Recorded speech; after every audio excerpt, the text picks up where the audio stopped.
Hello everybody, welcome to Unit 4. In this unit we'll be thinking about both gender and sexual orientation.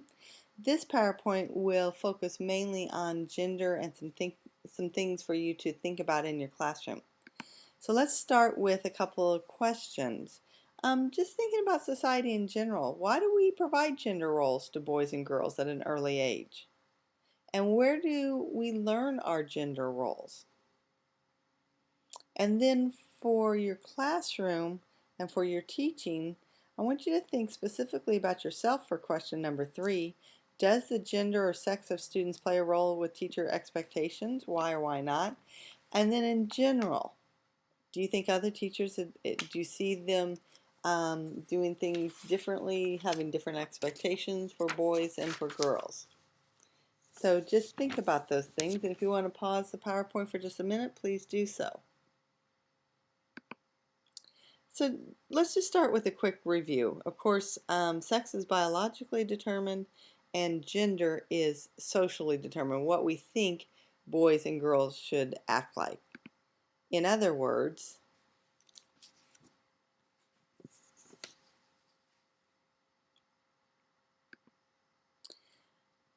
this issue of gender is a big role. It has long-term implications for schooling and for careers.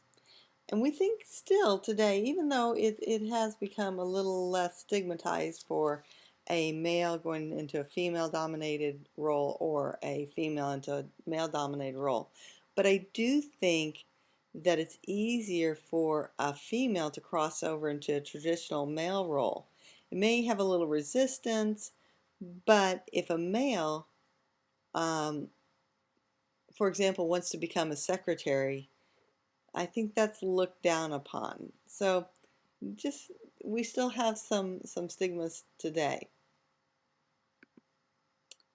I included this slide so we could see how it may affect the courses that students take in school. And this is a slide from a school in England that I found, but it could be in the United States also. And you can just see that hair and beauty are very dominated by females, whereas construction and engineering are very male-dominated fields.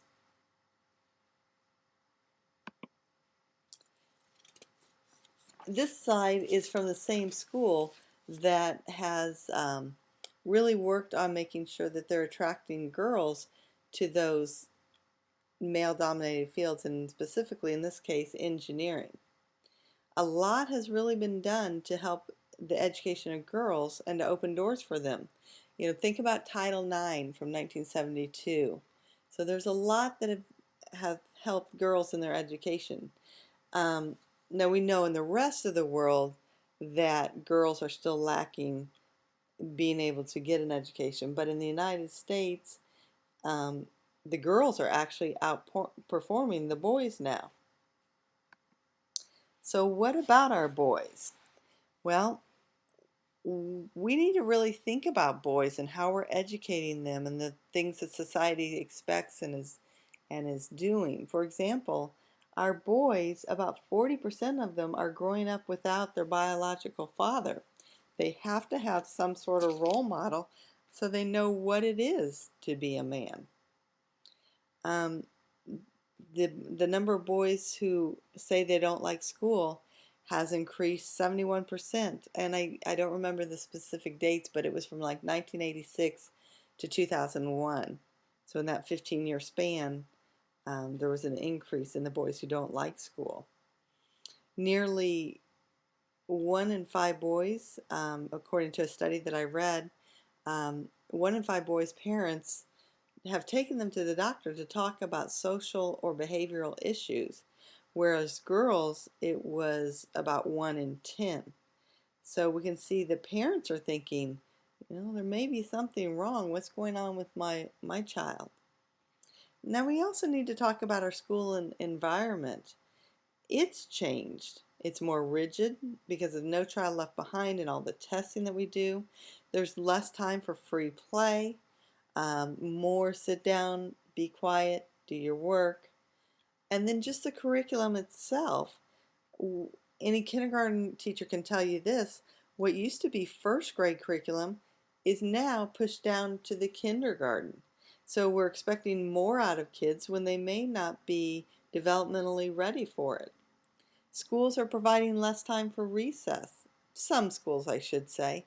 Um, they believe that they need to do so much instruction that they don't have time for recess, and boys need that physical activity.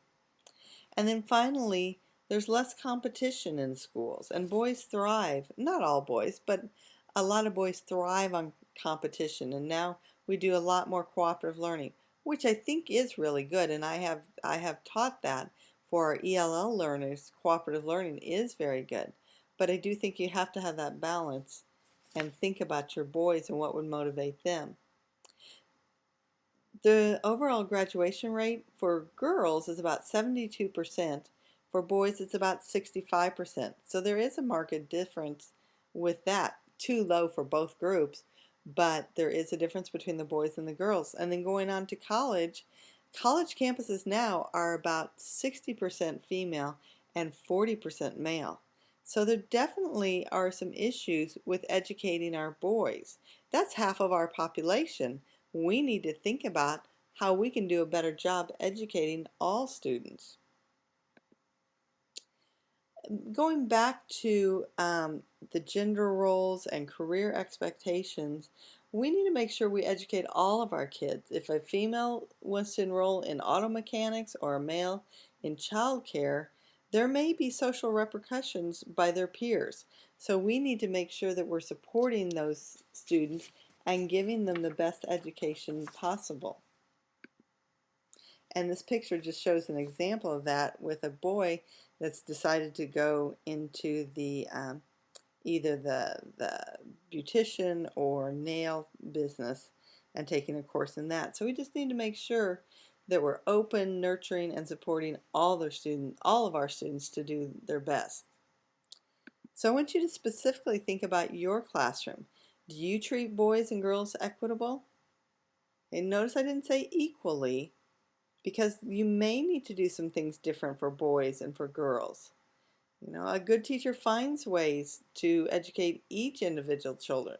So you need to really get to know your kids and find out what works for them.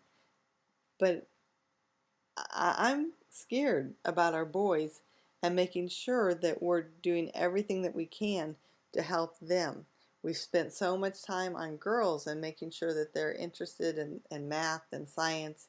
And there is a long way still to go on that. And I agree with that, but I just think maybe we need to look at our boys and see what we're doing for them.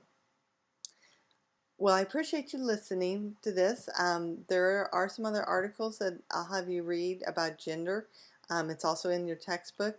And then there are some things that you'll read about homosexuality and how that can impact educations also. So please make sure you go back and look at your agenda and do each one of the activities or assignments from the agenda. Thanks so much for listening, and have a great rest of your day.